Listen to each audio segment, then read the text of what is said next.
or at least way high up on the list, is to be surrounded by some like-minded people.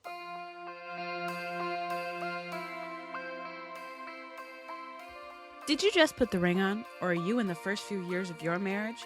Welcome to the First Year Marriage Show, a podcast dedicated to helping newlyweds navigate the first few years of marriage. My husband, Marcus, and I will be sharing marriage tips to help you build a strong foundation for your marriage. We believe having a strong foundation is essential to having a happy, healthy, and lasting marriage. We will also be learning from the experiences of awesome married couples who have been where you are today, taking from them lessons to help you build a strong foundation for the lasting marriage you desire. Take a deep breath, relax, learn, and enjoy the show.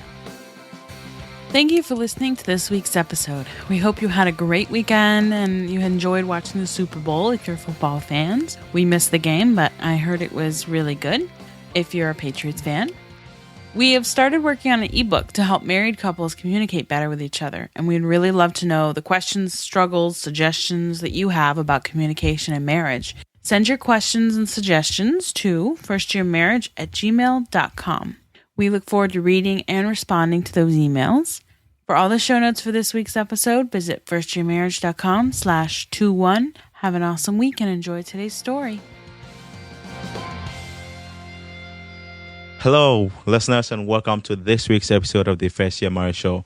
I'm your host, Marcus Kusi, and for this week's episode, our guest is Justin Ricklefs. Justin has been married to his beautiful wife, Brooke, for 12 years, and they have 5 children. They also live in Kansas City, Missouri.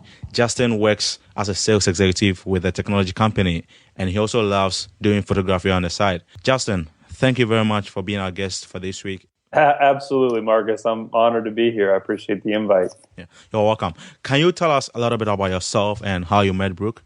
Yeah, absolutely. So, believe it or not, Brooke and I actually went to high school together. So I refer to her as my high school sweetheart. She would say, on the other hand, that I was her high school stalker, perhaps.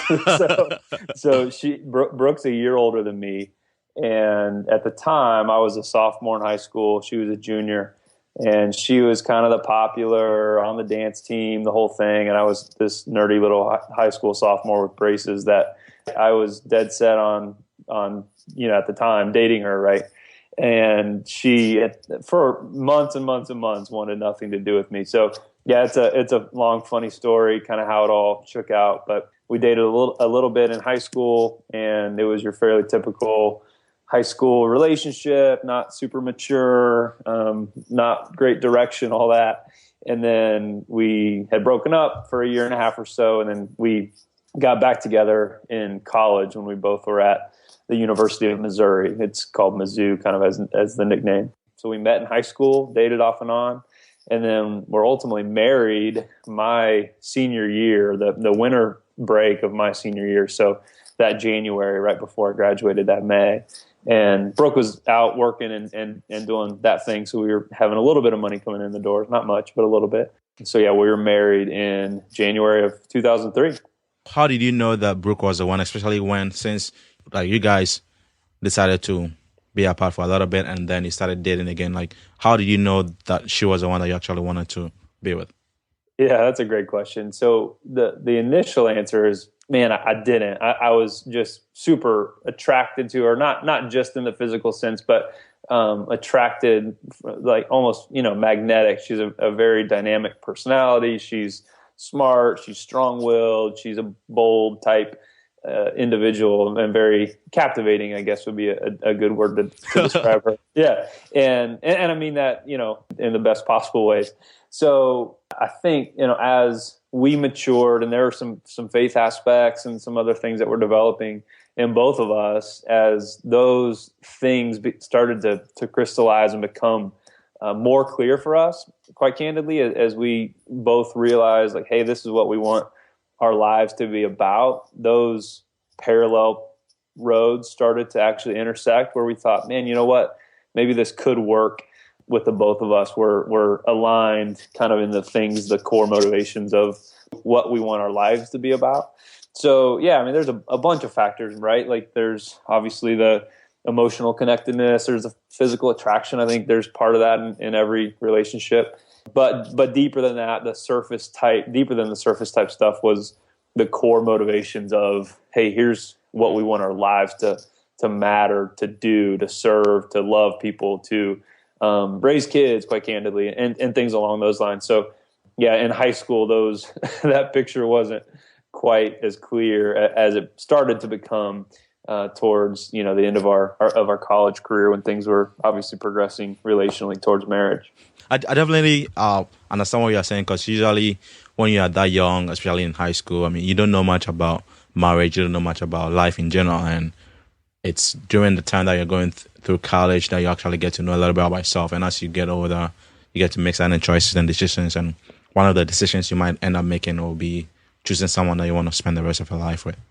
Yeah, that's right. And yeah, I mean, there's people that do that great. And for us, we were fortunate to have some good models that were, in our lives, kind of both family and friends, and some people that were in the mix with us that we could bounce ideas off of and say, man, are we being smart? Are we ready? Are we not ready? And I was, kind of the hesitant, timid one.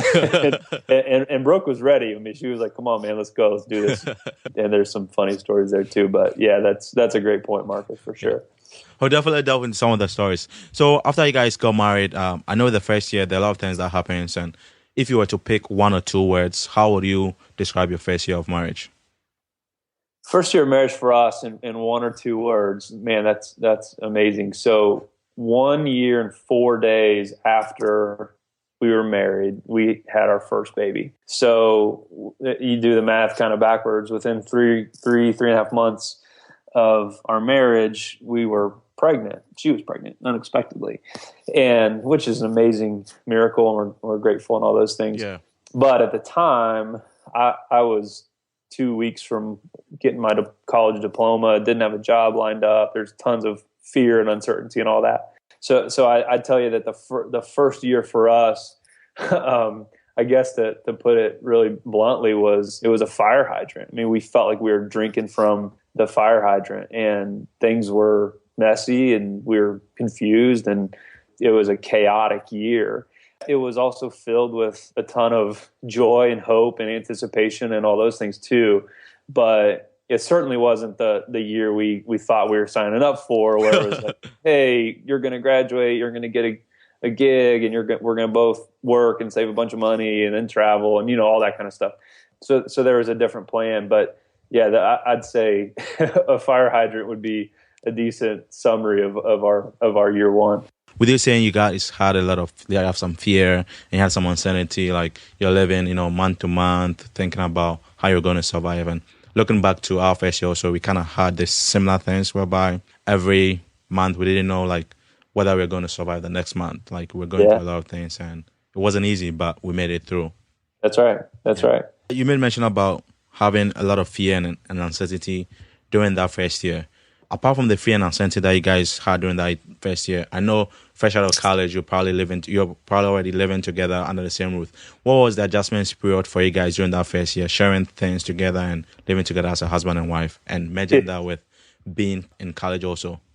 Yeah, sure. So it was a big adjustment, because I went, legitimately straight from living with my, the best friends in the world, right? And we had a kind of pre-marriage. It was a fun, great college experience, big school, all that stuff, a lot of people around, good friendships, good relationships. And I was living with my three best friends, who are actually all still really good buddies of mine. But you're living with guys, and you're leaving dishes in the sink, and you're not cleaning up after yourself, and there's crap, forgive my language, laying all over the bathroom floor. Nobody's scrubbing the toilet, and you're staying up late, or you're playing video games, just dumb stuff, right? Like immature college stuff. So I go from that environment pre-Christmas break of my senior year to then going back to Kansas City, which is home for us, to go get married to Brooke. We go on a quick little honeymoon and come back to finish my senior year of college, now living with my wife, who I'd never lived with before. We're sharing she's very, put together, like very particular, very organized, very type A.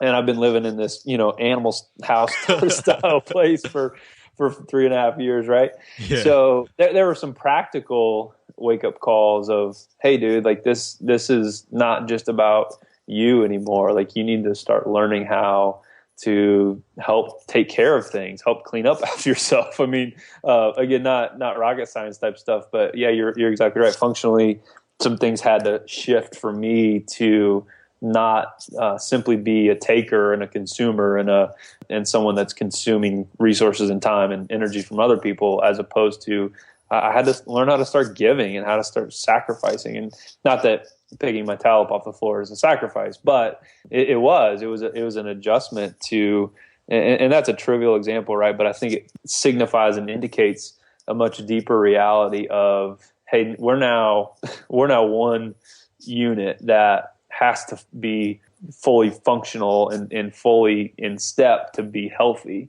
And that means, man, you got to do stuff that you're not used to doing. So for sure, it was a wild adjustment from living with your best buddies and doing whatever you want to, holy cow, man, like now you're responsible to help take care of this home, albeit it was a tiny little 1-bedroom apartment, but it was our home, and we wanted to be proud of it. Yeah. It's definitely true, because with living together with someone that you've not spent any time in the same roof or under the same roof with, it's a lot of things that you're going to go through. So I definitely understand what you're saying. Do you want to share one or two sacrifices that you had to make after you got married to Brooke? Yeah, and again, these aren't necessarily earth-shattering sacrifices, but I think especially as men, we are accustomed to thinking, oh, well, especially if you're going to work and you come home, like, let's kick your feet up and grab a beer, a soda, or whatever, and watch your Sports Center for the 14th time.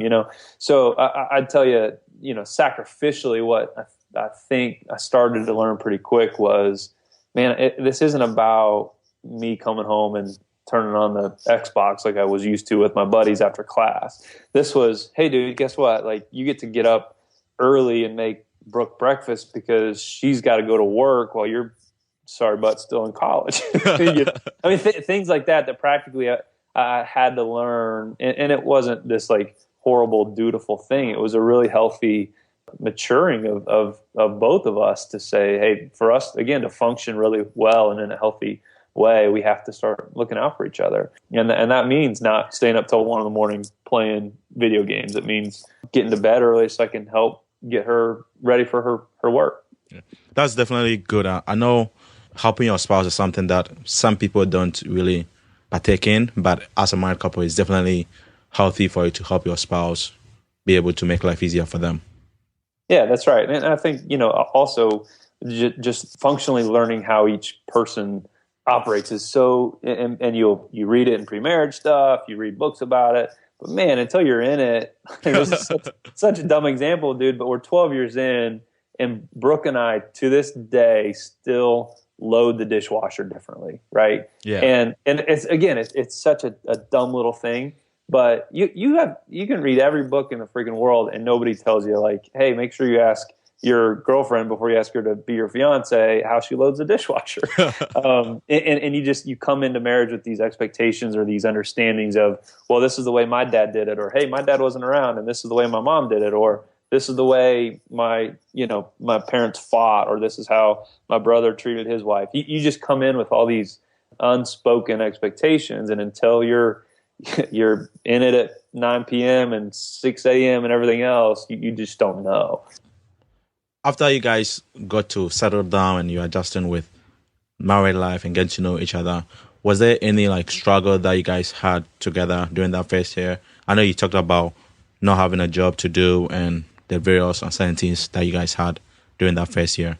Yeah. Oh yeah. There were plenty of struggles and some that honestly we still talk about today, where they were really pivotal times for us, where I remember one of the guys that I've lived with kind of pre-marriage, who still is a good friend of ours. They're actually a neighbor just down the street, he and his wife and their 3 kids. And he was over at our house watching a basketball game, and Brooke and I got in a fight, an argument, not a fist fight. and this is a senior in college, not a guy who's had any intentions of marrying anybody at that point in his life. And my wife, this guy named Brandon, and me watching this game. Brooke and I had a disagreement, and honestly, I don't even remember what it was about now. That's how important it was, obviously. But we removed ourselves from the living room, which is this tiny little living room. We went into the only bedroom in the house, closed the door, and everything was this crappy little apartment, so you could hear everything. And we're in the back bedroom arguing with each other. And I remember we got into such a heated debate, again, about whatever. I couldn't even tell you what it was, that I opened the door and I said, "Hey, Brandon, dude, you gotta roll, man. Like, Brooke and I have some stuff to figure out." And his eyes looked like he had just seen a ghost. He was like, "And what is this? Like, what is wrong? Are you guys all right? Do I need to call the cops? Like, what's up?" And again, it wasn't physical, and it wasn't even, in hindsight, that big of a deal. But the point is, like, yeah, there were struggles, man. There were fears about, we're 3 months in and she finds out she's pregnant, and we're 5 months in and I'm interviewing for a random job, which I ended up taking, which was being a cook in a fraternity kitchen. Like, man, I didn't go to school for 4 years to go be a cook, Yeah. Not that there's anything wrong with that, but like, I was making hardly any money and we were trying to figure it all out. And I say all that in the context of, we had these big dreams, right? And these big plans. And her dad is a retired, successful dentist. And there were just all these kind of unspoken, and we went in with what we thought was a pretty rigorous premarital counseling type effort. And we're grateful for all that. But again, until, the rubber hits the road and you're in the trenches and trying to manage all this stuff, you got to go through it. To your point earlier, keep hanging on and keep showing up and keep saying, "Hey, I don't feel like it right now, but I love you and we're going to be okay." And this is that for worse part of that vow we just said 3 or 4 months ago. Yeah. And so, yeah, like the first year, and I hope I'm not portraying this miserable, unbelievably hard first year for us, but I do think the hard and the gritty type environment produces this really beautiful and joyful love that isn't based on just feeling or romance or beauty, even physical or emotional or anything else. It's based on, no, man, like, we've gone to the mat in a huge fight and we've come up going, "No, I love you more today than I did yesterday." I know, like, sometimes the arguments that we have with our spouses, it's something that, it might be over something very, very little. But after you are done going through that experience, you learn a little bit about each other, and you're able to use that to be able to build upon your marriage or improve your marriage and be able to communicate better as a married couple. Yeah, that's right. Yeah, that's exactly right. Well said. Yeah. So you made mention about you guys having fights here and there. Do you want to go into details about a conflict that you guys had together and how you were able to resolve it? Maybe it could be over the dishes. That could be a really good example that you could share with us. Yeah, sure. So I'll try to remember a really specific one. I mean, the one in the room was pretty specific. I think here's one that I'm sure all first years are going through, and that's holidays. So I do, man. My folks are divorced, so we've got 3 sets of parents in essence. So we've got my dad and his crew, my mom and her crew, and then Brooke's folks who are still married. And all 3 happen to live in Kansas City. So it's not like one group lives here and you can kind of make an excuse, right? And back to the unspoken, or even if they were spoken, not lived expectations, holidays bring out some funky stuff, man, where you've got these grown adults that have these wildly different expectations for whatever it is. Money spent on gifts, time spent together, competition of presents, whatever it is, right?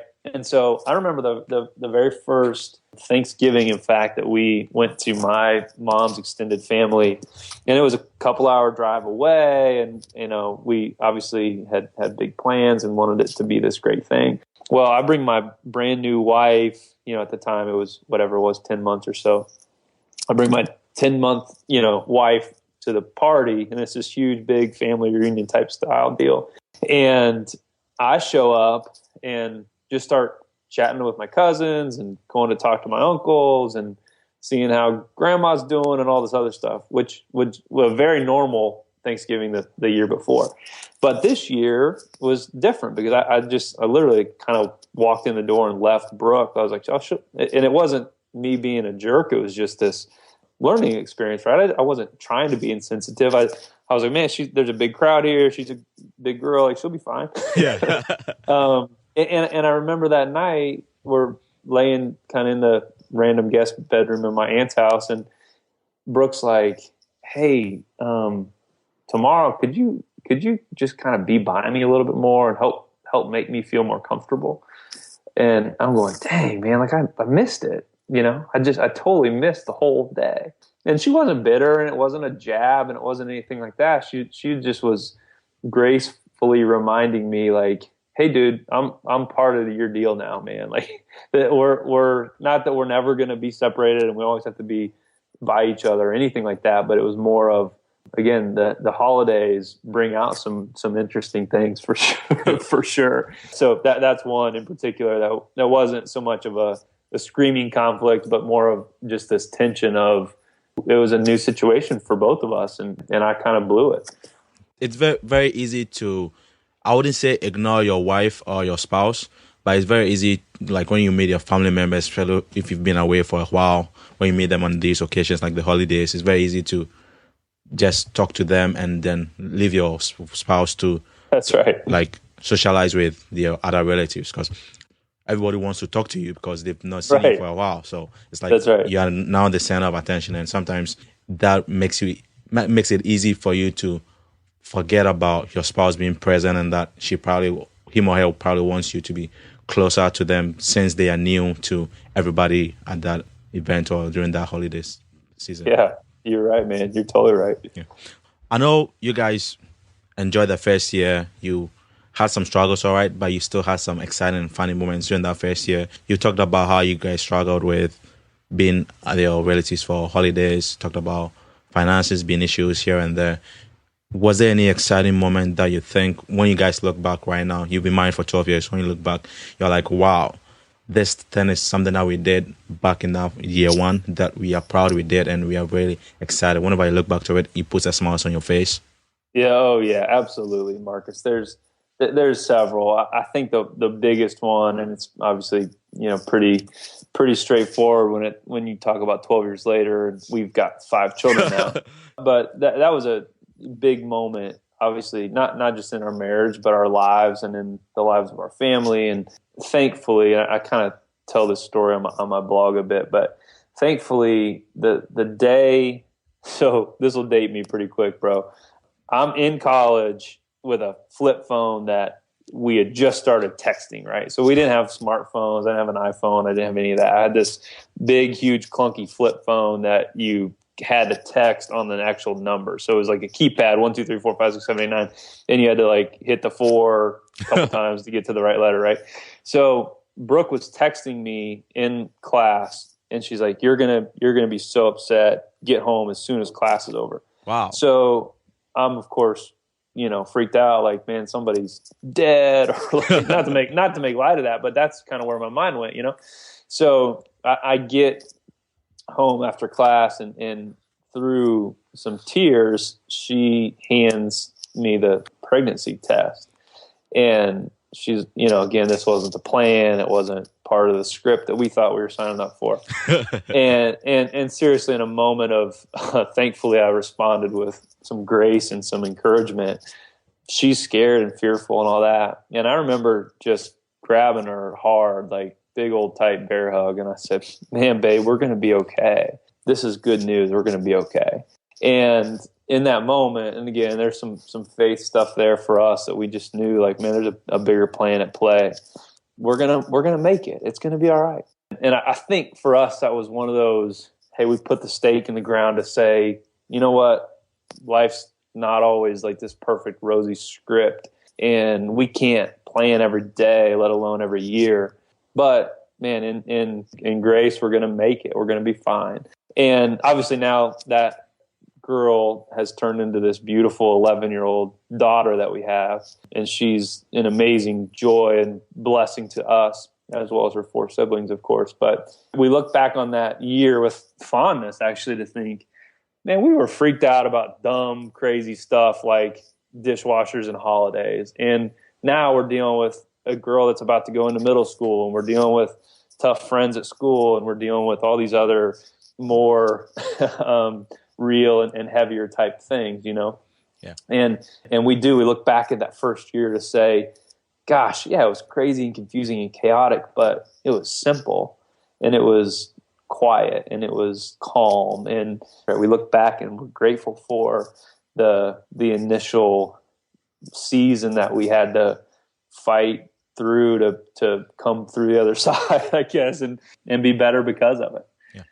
I know having kids is something that if you're not planning to have them and they come unexpectedly, I don't know what the statistics will be, but I'm pretty sure 8 out of 10 marriages who will plan to have kids, they'll have that kid that will come that will be unplanned. And even though it's something that you might think, oh, I'm not ready for it, so I should think about a plan B or whatever plan you want to be. I think personally, as a life that you have, it's best that, you take that opportunity, even though it's not something that you want. It's something that is good that you can work toward together with your spouse to turn that opportunity into something very, very beneficial to the whole world. Yeah, man, that's right.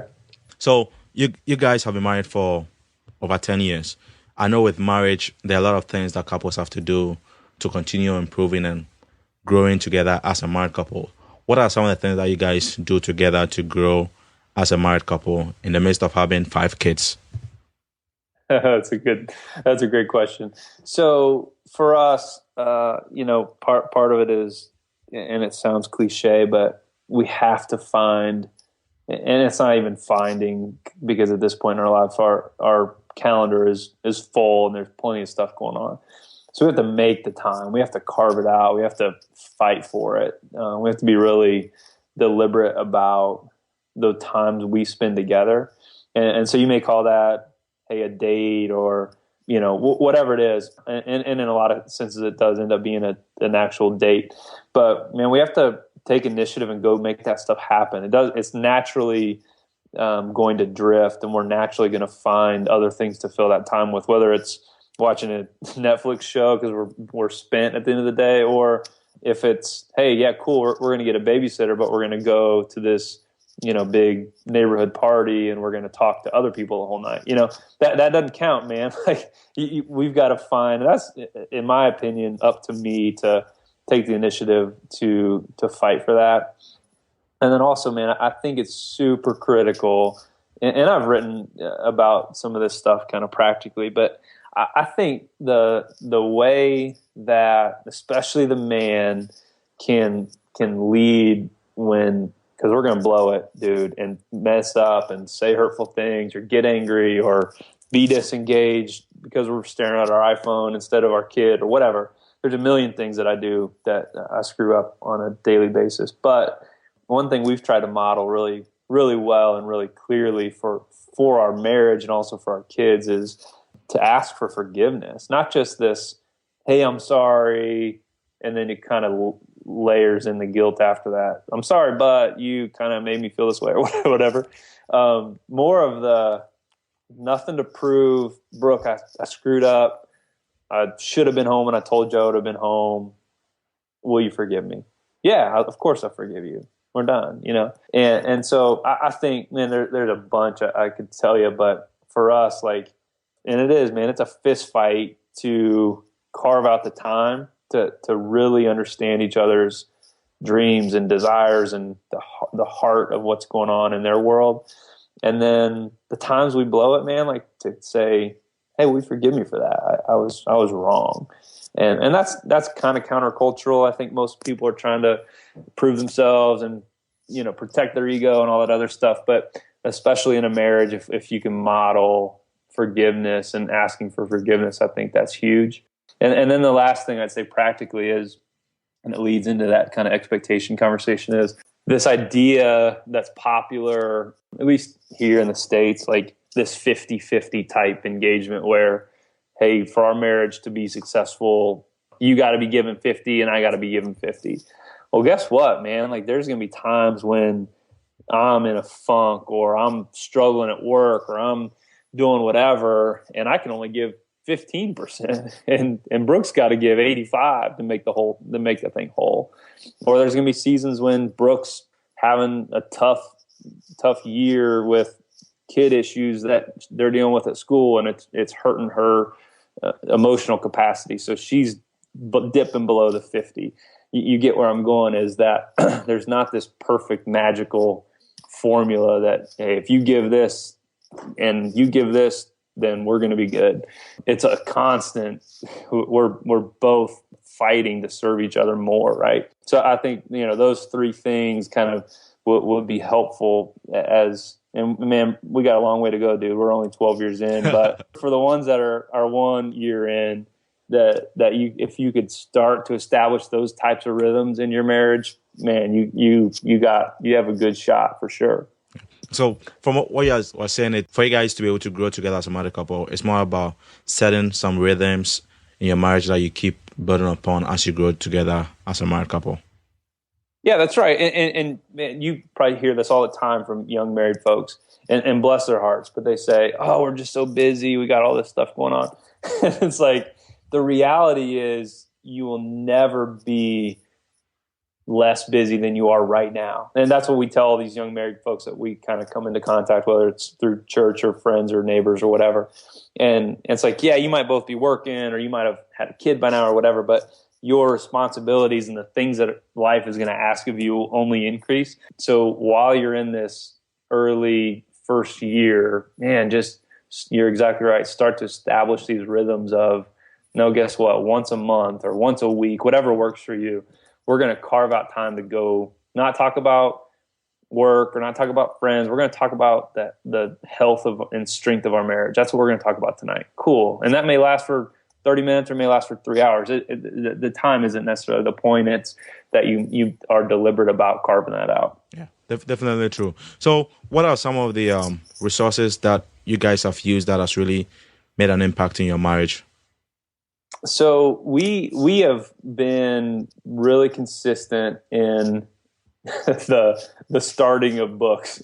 And I say that jokingly to highlight the point that we are continually looking in our marriage for the people that have gone ahead of us. So we're both pretty curious people, where if we're at a dinner party or we're at a deal with work or whatever, and somebody's like, hey, we just celebrated our 25th year, I'll always, every single time, I'll ask them, cool, man, tell me the secret.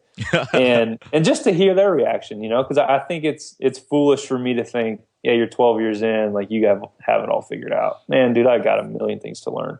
Yeah. So that's one thing, is just habitually we're curious people that try to figure out some better ways to do it, better ways to communicate, things that, I may be blind to as a 12-year in kind of guy.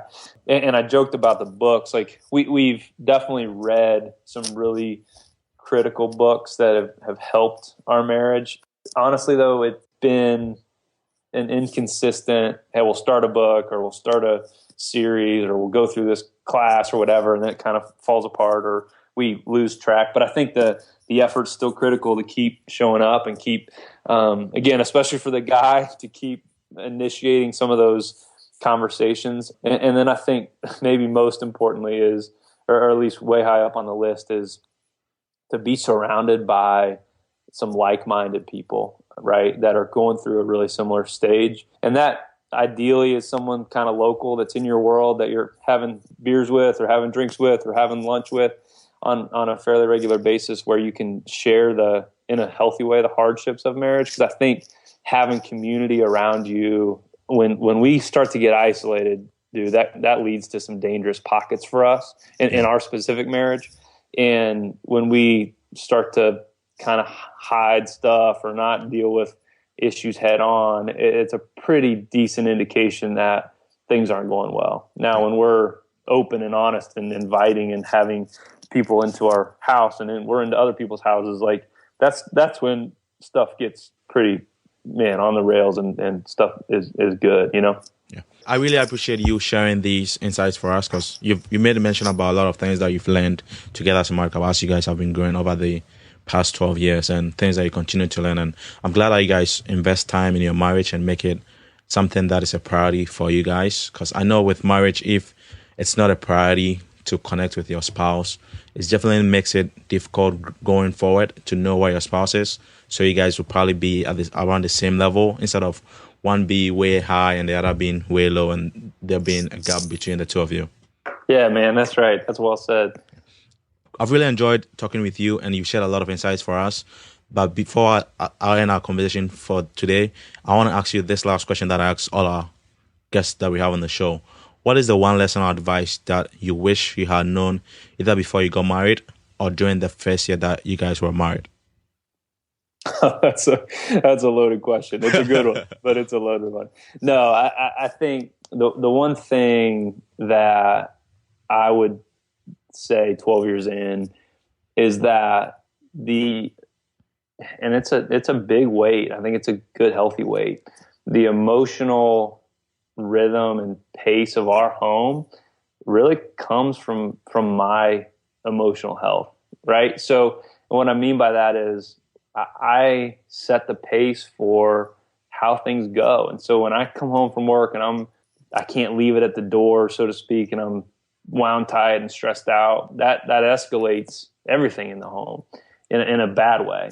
When I'm happy and joyful and engaged with my kids, and I'm not checking my Twitter feed at the dinner table, things go better. And it sounds easy, but it's a big, healthy weight to feel as a man, to say, man, I'm setting the pace, and that doesn't dismiss or discourage the bad days Brooke has, because that certainly has an impact on me. But there's no doubt about it that the way that I'm kind of leading and pursuing and loving and serving my family directly impacts the health of our marriage, number one, and then kids, number two. And if I can cheat real quick and add a second, because I just thought of it, is the especially as kids get added to the mix, man, it's easy to start being so focused on them and their stuff and their events and their activities and their schoolwork and everything else. And again, dude, it's a dogfight, but it's one that's worth it, to make sure that those kids know without a shadow of a doubt that I love their mom differently, not more, not better, not anything like that. I love Brooke differently than I love the kids, and that pretty frequently means I love them first. And so there's just kind of dumb little things I do when I walk in the door from work. I try to engage her first, either with a quick kiss or a hug or something to display to them that, hey, of course I love y'all and I can't wait to give you huge hugs, but I want to tell your mom hi real quick first, even if it's 10 seconds. I think it's a signal that points to a deeper reality for us. So yeah, man, I'd say those two things. I'm sorry I cheated and gave you two instead of one.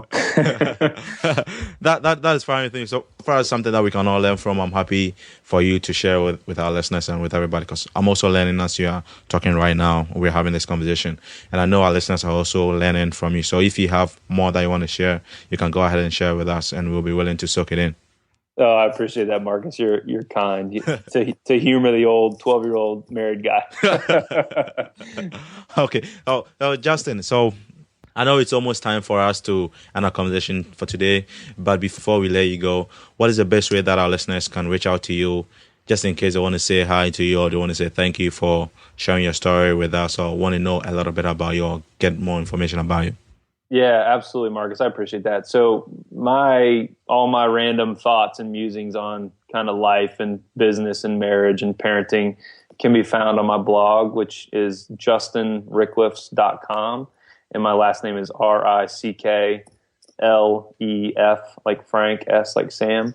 I contribute some other places, Thought Catalog and HuffPost and some other places too, that they've been gracious to let me share my ramblings there as well. But all my stuff can be found on my blog, and you can follow me on Twitter. That's probably where I'm most active on social media, and that's just at Justin Ricklefs. Thank you very much, Justin. I'm going to put all the links that I mentioned about in the show notes for our listeners so that they can get in touch with you and be able to say thank you for inspiring me or sharing information that I can actually apply in my marriage today.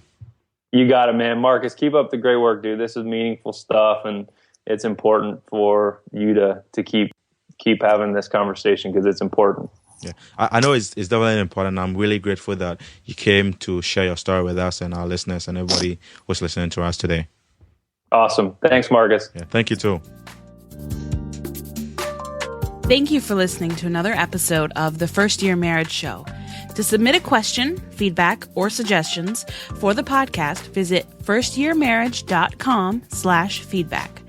Apply what you've learned today and build a strong foundation for the happy, healthy, and lasting marriage you desire. Enjoy your marriage. Enjoy your life.